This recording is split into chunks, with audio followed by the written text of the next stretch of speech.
Good day everyone. My name is Maria Teresa Macaya. BSB ito, Major in Marketing Management, handled by Sir Herminio Cabosug Jr.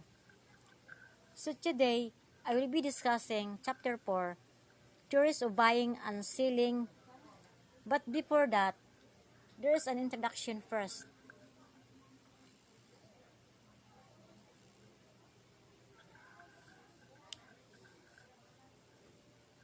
Introduction. Selling and sales operations are considered doing activities and salespeople and sales manager can often be heard complaining, "That's okay in theory but not practice," implying that trial and error of personal experience is all that matters. This is a weak form of learning. We need to learn from others' experiences so that everyone can operate more effectively, and this is the objective of this chapter. To do this requires that we conceptualize what is we should be doing and then pursue what is we want done. A model or theory is therefore required. A theory is a systematically related set of statements including some law-like generalization that is empirically testable. Hunt 1983. In this chapter, we considered theories of buyer behavior, attempt to understand these complexities of buyer motivation, and make comparison between individual and organizational buying behavior.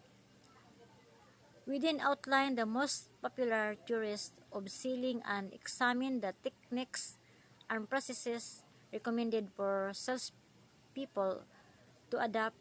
Remember, a theory that does not work in practice is a poor theory.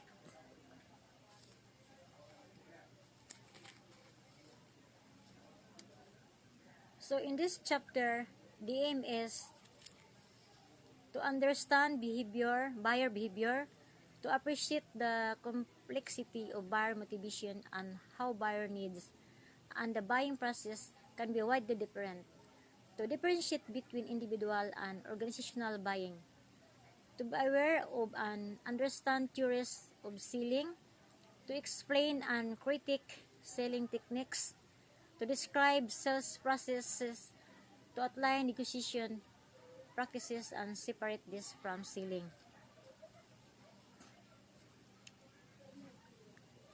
The next is buying process. The buying process, the actual purchase decision of the or the transaction of money for a product or service is only a part of this process. Much activity usually, but not always, presides and follows the actual event of a purchase. Some purchases are highly routine, some totally on impulse, some high value and infrequent, some low value.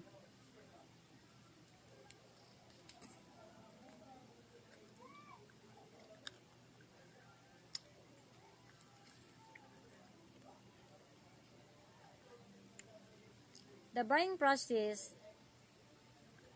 shown the arrow that there are under the buying process. One is need identification, search, evaluation, purchase, and use. Need identification start the process and buyer have many varied needs requiring satisfaction. Second is search processes. Begin when buyer attempt to satisfy their needs.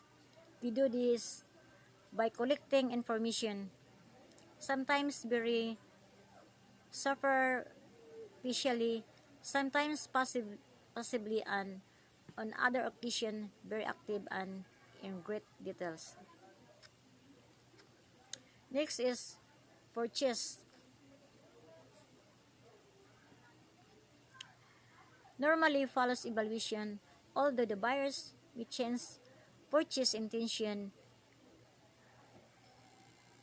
due to situational factor such as a special offer on alternative products or unforeseen changes since the evaluation was made.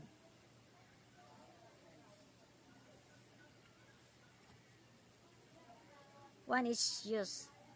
Use is also important in that if the need is satisfied adequately, repurchase like and also positive. Word of mouth recommendation will be made to others.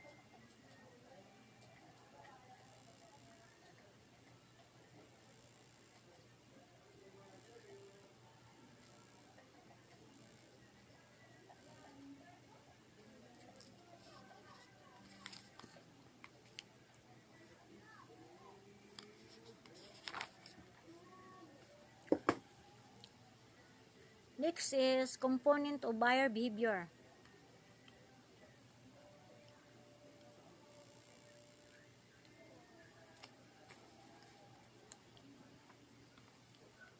The component buyer behavior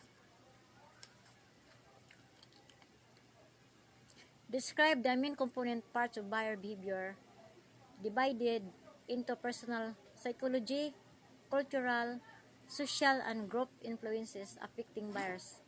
Salespeople and sales manager need an understanding of this factor to provide more effective solution to buyers' needs.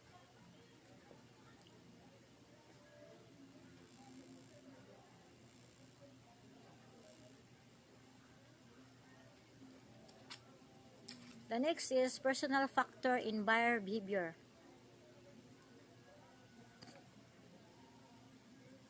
Personal factor in buyer behavior.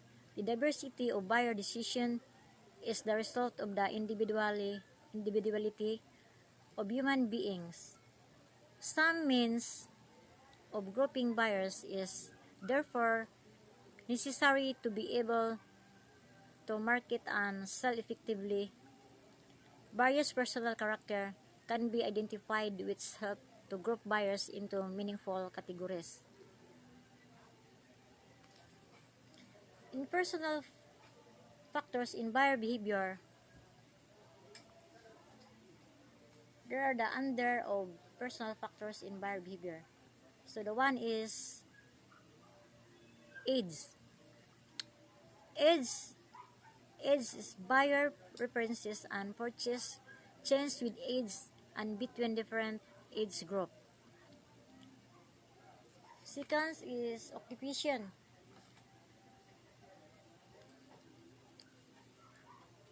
Occupation buyer behavior is strongly influenced by occupation, and as already noted, occupation is a major determinant of status of social class. Next is income and economic status. Income and economic status, an individual's choice of product or service is significantly affected by their level of disposable income, their credit rating, and their attitude toward spending. Next is geographic and area location.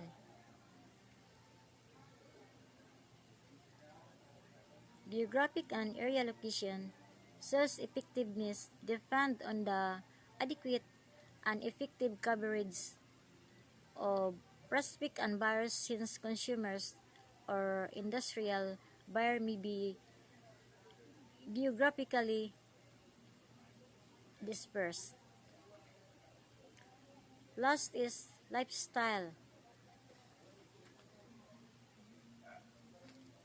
Lifestyle, the inadequacy of traditional social class division and the relative success of household status and location have focuses attention of new and alternative ways of classifying and linking buyers.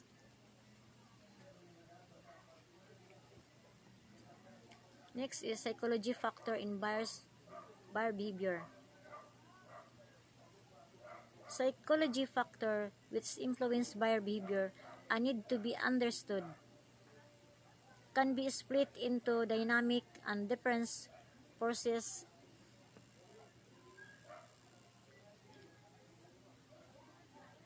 Dynamic forces are responsible for initiating the consumer behavioral sequence and play an important role during the assessment stage early in the process.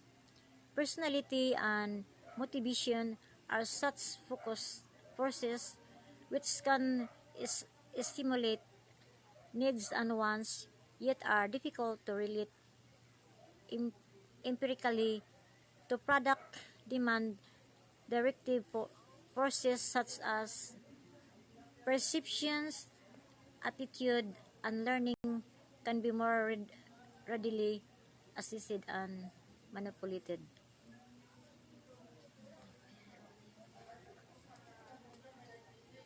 This factor can be used to translate the initial drive for a good into purchase decision based on information processing.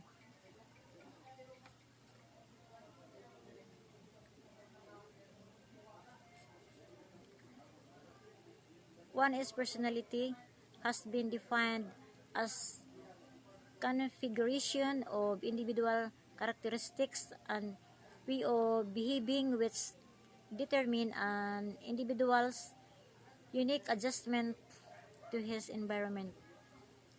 Motivation, the second dynamic force is motivation which drive a person to respond to their in, in, intrinsic need and wants by setting goals which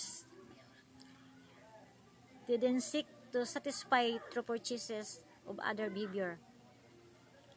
Perceptions. Perceptions is the meaning an individual assign to a stimuli. For the seller, the problem and the opportunity result from different people having different perception of the same situation. Attitudes. Attitudes are the set of belief that an individual holds relating to people and products. Learning, the fifth and final psychological factor that influences buyer behavior, is learning, which describe the changes in behavior, attitudes, and perception that result from experience.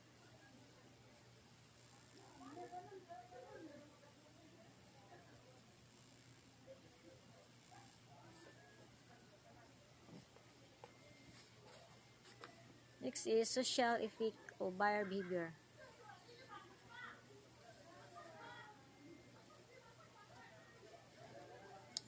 In social effects on buyer behavior, there are three under the social effects on buyer behavior. One is culture.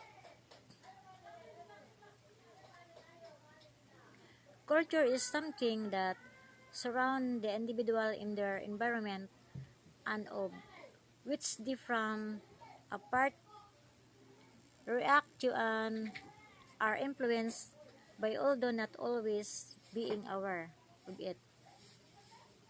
Social class. Number two is social class.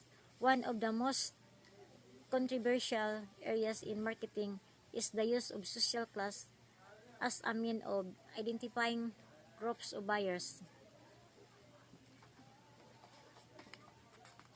Three is references group and buyer behavior. Reference group and buyer behavior. Reference group are interacting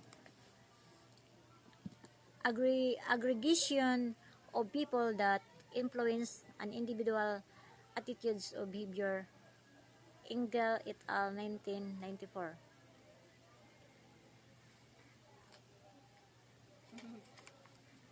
Next is organizational buyer behavior. So far,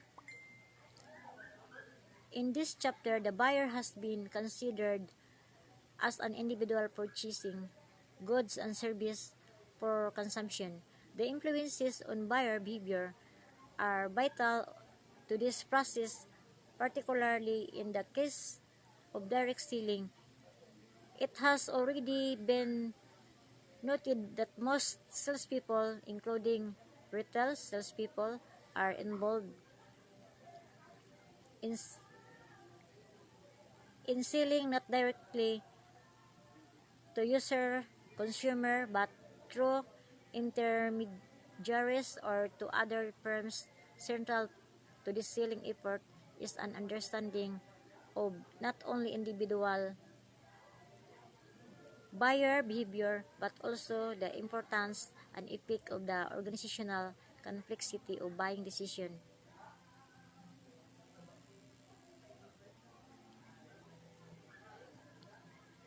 Central to effective selling is an understanding of the basic concept in OBB, particularly the buying center and the organizational buying process. The buying center, the key difference between individuals and organization is the number of people influencing the buyer decision considered. For example, the purchase of forklift trucks by a manufacturing firm. One classification, Webster and Wendt 1972, identifies the members of the buying center of decision-making unit DMU as user who may be production department, are the marketing accounts personnel of other user, rarely make the purchase but can influence the outcome, perhaps alter the specification or being pressure on the selection decision via a union of safety committee. Influencer are those people in the organization who directly influence the decision by defining the product specification or selection criteria, or who perhaps provide the information of which the selection decision is made. Next is buyer. Buyer, at the very least, buyer are the people who process the order. Decider are crucial for seller to pinpoint. The power of decision is usually but not always formal. Next is gatekeeper. Gatekeeper play an important role because they direct the flow of communication, may even control it. Salespeople, for example, must get past the receptionist, secretaries, and so on to see the people who are deciders. The buying process center is one concept to aid our understanding OBB. Another is the buying process provision of DL 1967. The buying process is the sequence of active which must be performed in the resolution of a buying situation.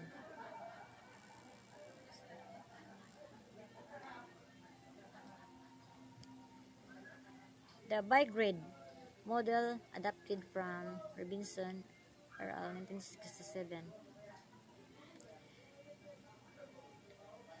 Street rebuy for many organizations, there is a continuing or recurring requirements for the product of service buyer and buying organization are experienced and required little or no new information. The buy phases can be listed in 8 stages. One is anticipation or recognition of the problem and I need.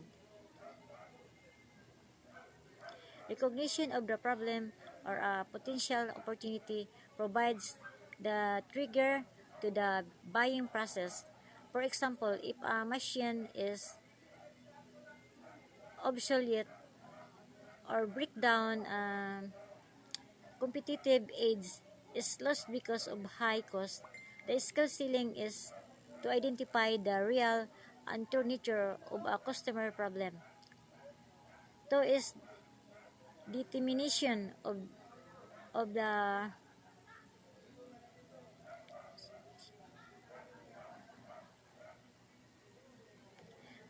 items and the quantity needed.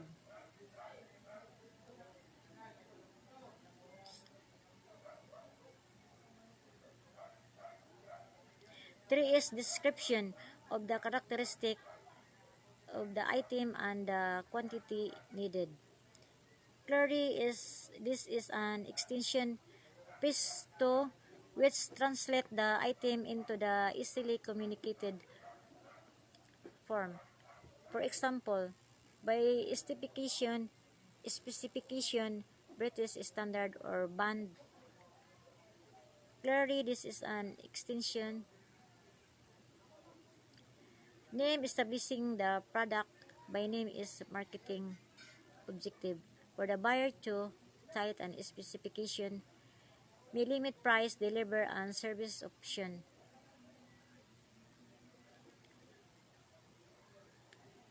Four is the search for an qualification of potential sources. Once the product is defined, the rates turn to source of supply, the evaluation of alternatives, but the intensity of such search varies with the once the product skill purchase is important, the need of purchase, and many other factors that can affect the decision. Salespeople are required to assess such factors. 5 is acquisition and analysis proposal. The importance of length of this stage varies. In some cases, this is merged categories, catalog section, and order processing. In other, lengthy negotiation over a period of months, for example, in government contracts. 6 is evaluation. Evaluation buyer group or decider may select reject on a variety of criteria. More than one supplier may be selected. Salespeople can play a key role in closing a sale. 7 is selection of an order routine. Once selected, buyers seek the routinization of order, invoices and relationship, size, frequency of order, and payment terms are agreed and implemented. Last is performance feedback and evaluation. This is problem solved. Are we getting a deal? Is there a reason to be considered and review? Customer service is vital. The way in which buyers are treated by salespeople and the ability to deal with the complaints and problems affect in evaluation.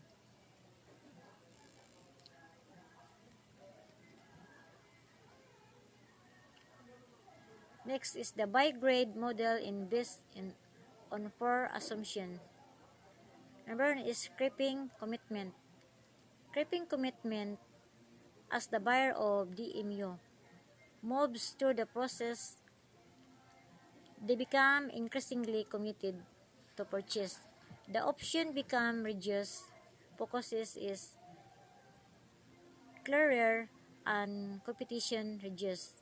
Two is process complexity. Process complexity, the piece and classes may overlap. Nothing is certain and a variety of environmental conditions impinge on the continuity. There is center of gravity, which means that for every buying situation, a particular piece will be most significant to the outcome. For example, raising too many questions and stages may lead back for stage 1, new problem of new state of circumstances. Changes in buying influence from engineers and specifiers to accountants and purchasing offers different stages, different importance.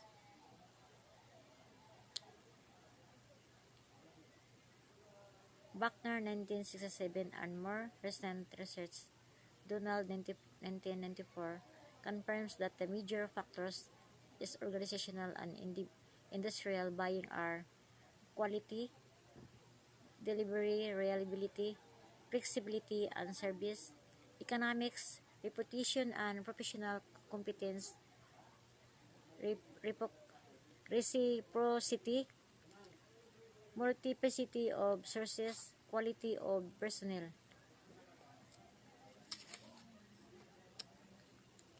Next is selling theories. Most practicing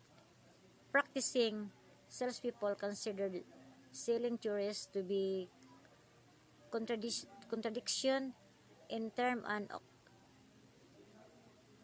oxymoron. Nevertheless, consideration of the most popular concept help to evaluate the relevance and efficiency of alternative selling approaches. An individual salespersons may vary their approach between at one extreme as stylized technique which attempt to conduct the sales process in the prearranged conditioned way to the other extreme using an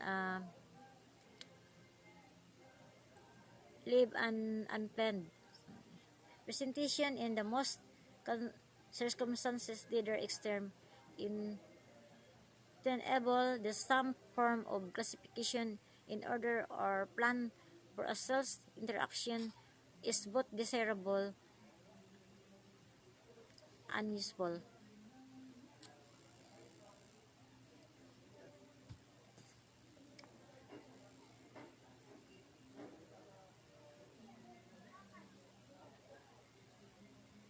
Stimulus response theory must much favor indirect selling. The current presentation or conditioned response selling approach can be very effective. Selling formula, the most famous on the selling formula approach is IDAS. The mnemonic or variation or it of its frequently used to explain the process of communication in items of mental stage theory. Buying formula needs satisfaction theories of selling which fail in incorporate the buying process of the interaction of buyers and seller must be incomplete. Strong 1925 himself identified these inadequacies and modified his sales process model no more accurately reflect observed phenomena, still basically using the hierarchical structure. The stages were identified as need, solution, purchase, and satisfaction.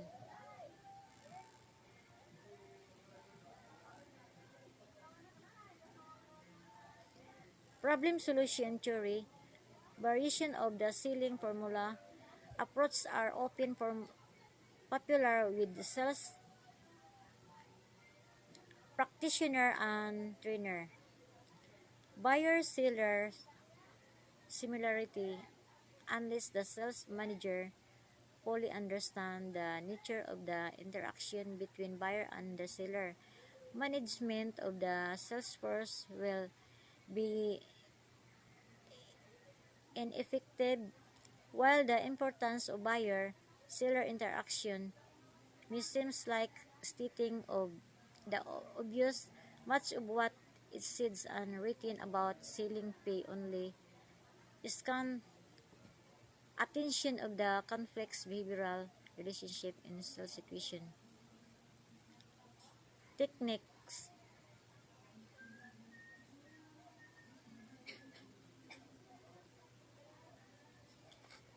Techniques, despite what has been said about matching, techniques in the sales job is still and always has been vitally important to effective selling. While cushioning,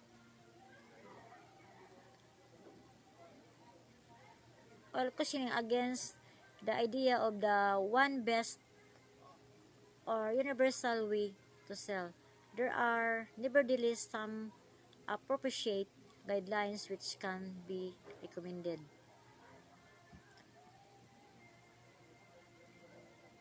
Gen- Next is generating leads and identifying prospect. Most salespeople create sales from existing customers, but the job also entails gaining new customers. The first step in achieving this is identify suitable prospects. Many companies provides leads for salespeople from formal sources such as Linigan for the building industry, or perhaps from response inquiries as a result of trade shows. Direct mailing, telemarketing, or advertising salespeople will also generate their own leads from list diction, directions through personal contacts, newspaper, or by telephone prospecting.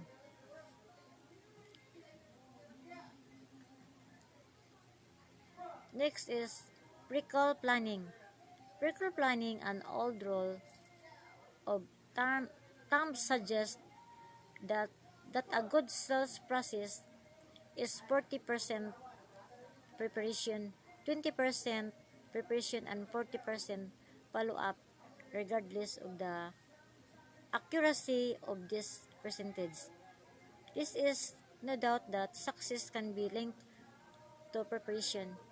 All sales calls should have objective, preparable, with a specific outcome or action on the part of the prospect. The presentation, as Rachman work has shown, the ability to ask questions and the right type of questions differentiate between successful and less successful salespeople. The next is the approach. The approach getting an audience with a prospect can often be difficult and indeed harrowing for the experienced salesperson. Although the role of selling should not be techniques driven, there is skill in getting to see the right people so that your message can be communicated and understood. Overcoming objection.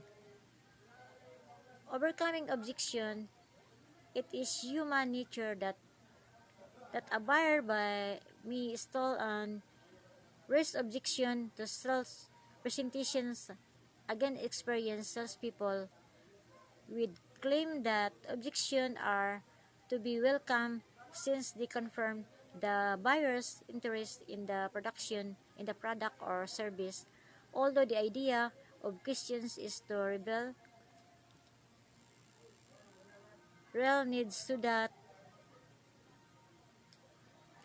surprise are kept to a minimum. Closing Closing sense most selling is repeat business to existing and non-customers. Closing is a bad idea. Nevertheless, the salesperson has set an objective. An achievement of this objective is necessary to progress the relationship. Follow up. Follow up, vital to the customer's drive-in business, is what happened after the sales. Most buyer object when promises are not delivered and the salesperson does not do what was expected. Negotiation. One of the most popular word in the selling vocabulary today is negotiating. Everything is negotiable and everyone is negotiator. So so it is claimed.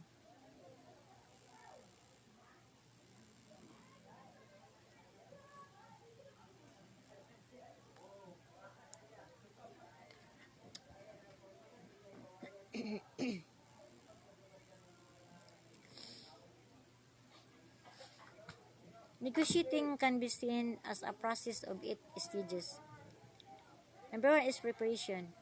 Preparation is the initial to the good negotiator and separates the professional or competent negotiator from the amateur and incompetent. In this first step, objective must be the set. This cannot be unrealistic and there must be room to maneuver. So set optimistic, realistic, and pessimistic targets, or to put it another way, set an objective or what you would like to have, what you intend to get, and what the minimum you must have. Important here is to be realistic and means collecting information so that you are well prepared. Detailed cost, revenue, and profits arising from different options need to be worked out in advance. Another aspect in preparation is to decide in advance what negotiation strategy you intend to adopt, such as being robust and work in advance. Another aspect preparation to decide advance what negotiation strategy to intend adopt, such as being robust and aggressive, submitted, responsive. Some salespeople are poor at negotiating because they continue taking and point scoring intended of summarizing the point agreed and reflecting. There are many times in negotiating process when it is prudent to remain silent and considered of an option rather than sales, and point being prepared of this situation is crucial to success, and high level to maintain agility are required. There is discussion. Discussion is negotiating process. It is important to listen rather than tell the seek information by question rather than point scoring. Good negotiator plant a list of question. Telling telling is no persuasive, whereas question are persuasive to prove this point. as the next meeting to lecture you attend, especially one of my own, you will find the people attention weavers. However, if the presenters ask question, particularly a direct question at a named individual, you find there is immediate attention. Question demand attention. Statement do not also question avoid disagreement, whereas statement usually create them. Signal. Number 3 is signal. Signal the art negotiating is look for movement and give help reward by signaling. Label your own behavior. For example, by seeing to see. So you are seeing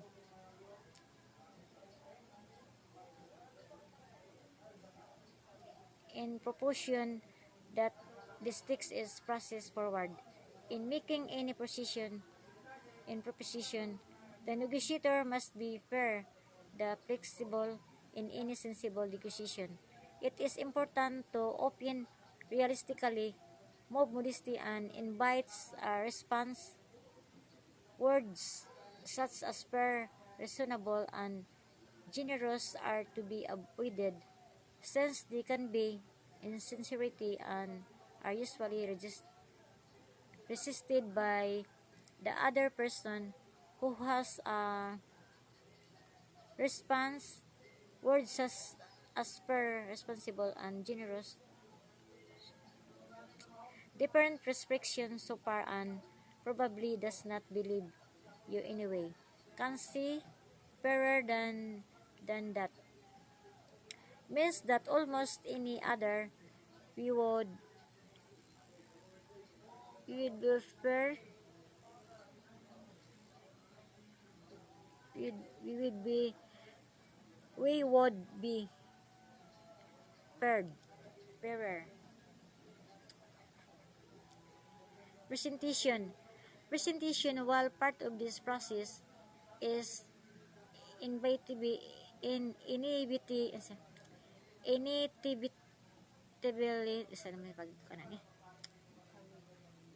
inevitably that you have to make claims with stress the the passives the positive and minimize the negative.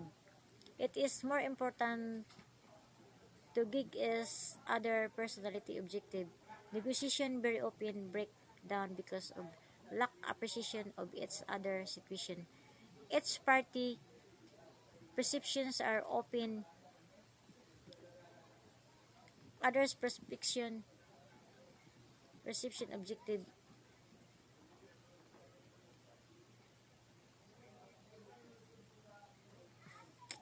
Negotiation very often break down because of lack appreciation of its other situation. Each party perceptions are often either inaccurate or incomplete.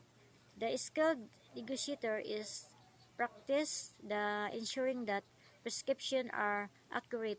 Finally, value your concessions is in other party term rather than your own. Bargain. Bargain central to negotiation in bargaining between the parties. If you do this, then I will do in bargaining. Unlike selling everything in conditional, if you didn't, I never give out for naught. Likewise, do not match a proposal with a proposal. Research has shown that a person is less responsive to an idea when they have just put forward an idea on their own. A good negotiation listen to a proposal, acknowledge is examine it and ask question about it. The median bargain in 1 or 2 points but not necessarily everyone. When making a proposal, avoid too many points, feature, or advantage that may continue the other party rather than increases conviction. If you ask salespeople whether there are any other advantage, they will in most cases find extra point to support their argument, yet the skilled negotiator will prepare thus their own strength and reinforce the argument rather than diluting it. Negotiate on only a few points but close on only the important ones.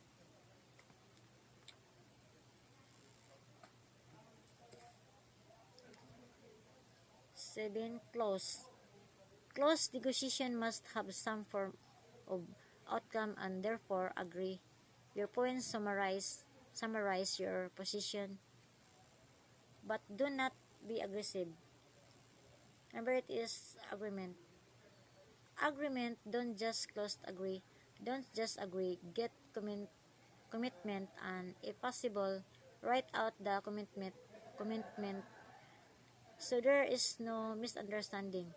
While people we may shake hand on deals, they may not interpret the deal in the same way. Get in writing. Contract and Next is contract and trending. Contracts and tendering. Contracts and tendering a significant amount of business and some very high value sales is concluded as part of contract or subject to a tendering process which has both legal and commercial implication. Contracts can be written, oral, or a mixture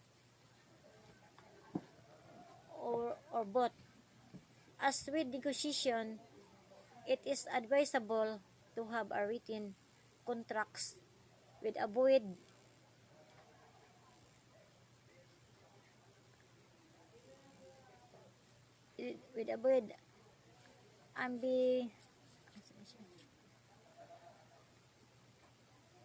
ambi, ambiguity and unusually, although not always, to clarify the terms under which the transaction take place.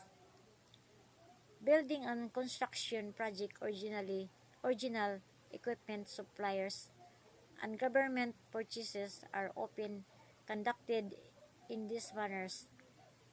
Such a process many involved extensive prior negotiation, competitive and secret building, and written and detailed quotation as part of the process.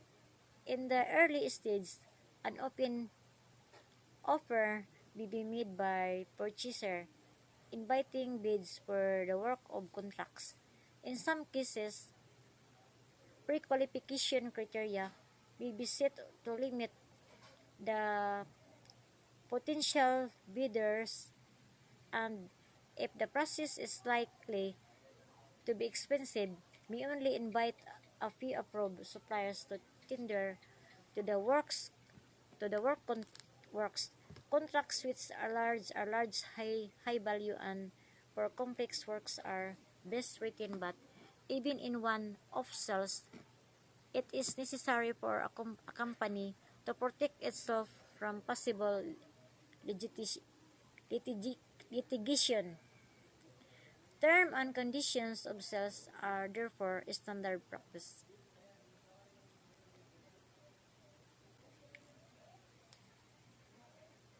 So in this chapter, there is summary. So the summary, part of the challenge enjoyed by salespeople in the variation between the buyer and buying situations.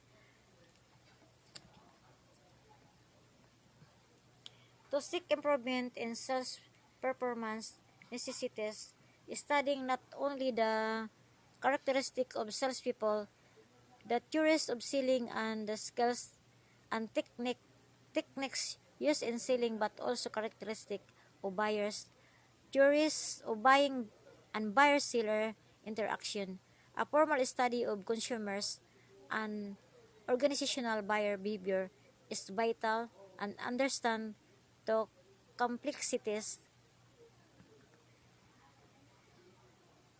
complexities of the buyer. That's all, and thank you. God bless.